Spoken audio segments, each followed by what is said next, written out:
بسم اللہ الرحمن الرحیم۔ ہمارے چینل کو دیکھنے اور سننے والوں محترم بہنوں اور بھائیوں، السلام علیکم ورحمۃ اللہ وبرکاتہ۔ آج ہم جس موضوع پر بات کریں گے وہ ہے کتے کی 10 صفات۔ حیوان اپنے مالک کا زیادہ وفادار ہوتا ہے، جبکہ انسان اپنے پروردگار کا اتنا وفادار نہیں ہوتا۔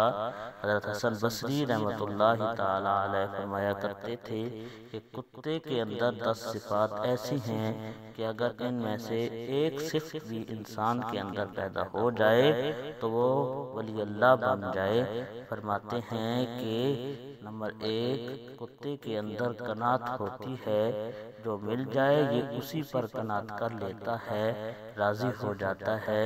یہ قانعین یا صابرین کی علامت ہے۔ نمبر 2، کتا اکثر بھوکا رہتا ہے، یہ صالحین کی نشانی ہے۔ نمبر 3، کوئی دوسرا کتا اس پر زور کی وجہ سے غالب آ جائے تو یہ اپنی جگہ چھوڑ کر دوسری جگہ چلا جاتا ہے، یہ راضی رہنے کی علامت ہے۔ نمبر 4، اس کا مالک اسے مارے بھی تو یہ اپنے مالک کو چھوڑ کر نہیں جاتا، یہ صادقین کی نشانی ہے۔ نمبر 5، اگر اس کا مالک بیٹھا کھانا کھا رہا ہو تو یہ باوجود طاقت اور قوت کے اس سے کھانا نہیں چھینتا، دور سے ہی بیٹھ کر دیکھتا رہتا ہے، یہ مساکین کی علامت ہے۔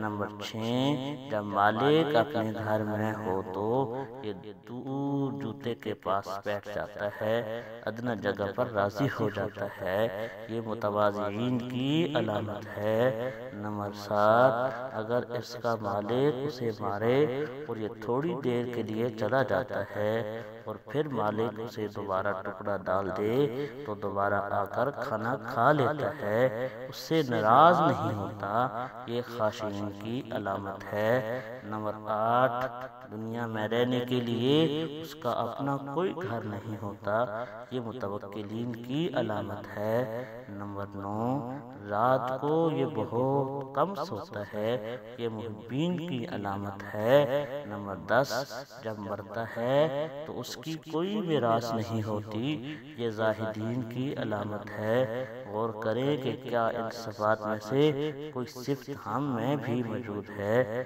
ہم تو جہنم کی بہت تدبیر کی لیکن تیری رحمت نے گوارا نہ کیا۔ اللہ تعالی ہم سب کو ایسی صفات عطا فرمائے جن سے ہماری دنیا اور آخرت میں بھلائی ہو جائے، آمین۔